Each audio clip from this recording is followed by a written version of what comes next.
Assalamu alaikum wa rahmatullahi wa barakatuhu.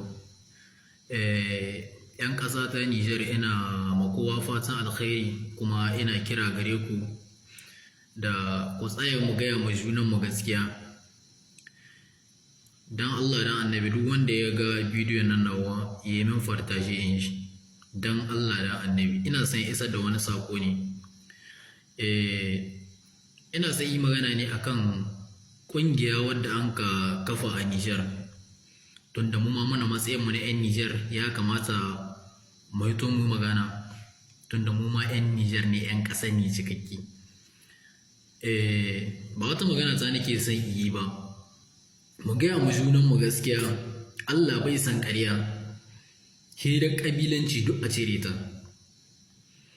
Allah bai san ƙarya. Wannan ƙungiya da an ka kafa wallahi ba ƙungiyar Allah da annabi ta ba, wallahi waga ƙungiya ba ƙungiyar Allah da annabi ta ba.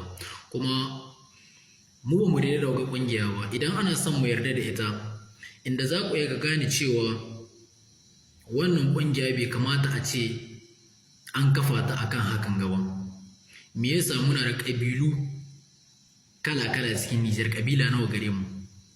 Akwai Hillani, akwai Buzaye, akwai bare-bari, akwai Tubawa, akwai Hausawa, akwai Larabawa. Yanzu duk cikin ƙabilun gasu da muke da su, a rasa ƙabila, a rasa ƙabilun da za a ɗauka, ƙabila guda za a yadda a ce ita ce za ta hitowa ta kawo taimako da gudunmawa cikin tahiyar harkar tsaron Nijar ko kuma ne da sauransu. Duk ƙabilun da suke cikin Nijar su kaɗai ne jarumai ko menene. Wallahi ni ba na jin haushin duk uban da zai iya hitowa ya iya ɗaukowa wai sautin magana ta daga baya ya kafi duk abin da zaka gaya min ka gaya min. Ƙabila kuma ya kace mishi wannan ƙungiyar aka kafa, in ƙungiya ce wadda ake son a kafa ta domin ana son a samu wani ci gaba a kanta, kamata ya yi duk cikin ƙabilun ga ya kamata a ce Buzu yana ciki, Behillaci yana ciki, Batube yana ciki, Balarabe yana ciki. Duk wata ƙabila da an sani cikin Nijar ya kamata a ce tana cikin ƙungiyarta. To don me za a yi hitowa a ce wasu ƙabila guda ita ce za ta hidda kanta ta aza shugaba sannan ta aza mataimaki? Babu wata ƙabila daban ko dai su kaɗai ne kawai.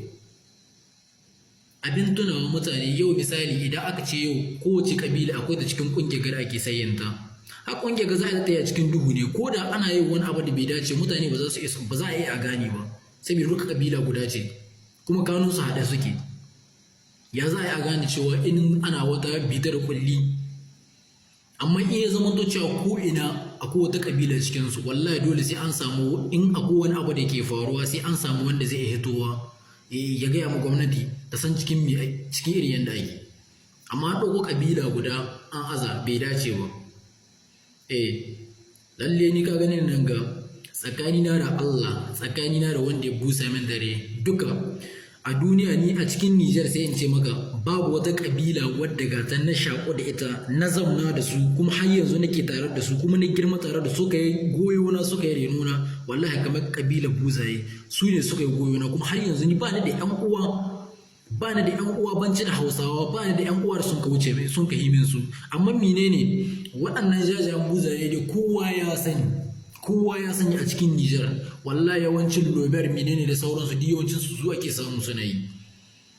To a ɗauki baƙin buzu a sa, a ɗauki jan buzu a sa Behillaci, a sa Bahaushe, ba muke ba. Wallahi nan za mu yarda wannan tahiya. Amma haka an taso kawai shi kenan an ɗauko ƙabila guda an sata, kun gani bai dace ba. Haba jama'a, mu gaya makanin mu gaskiya.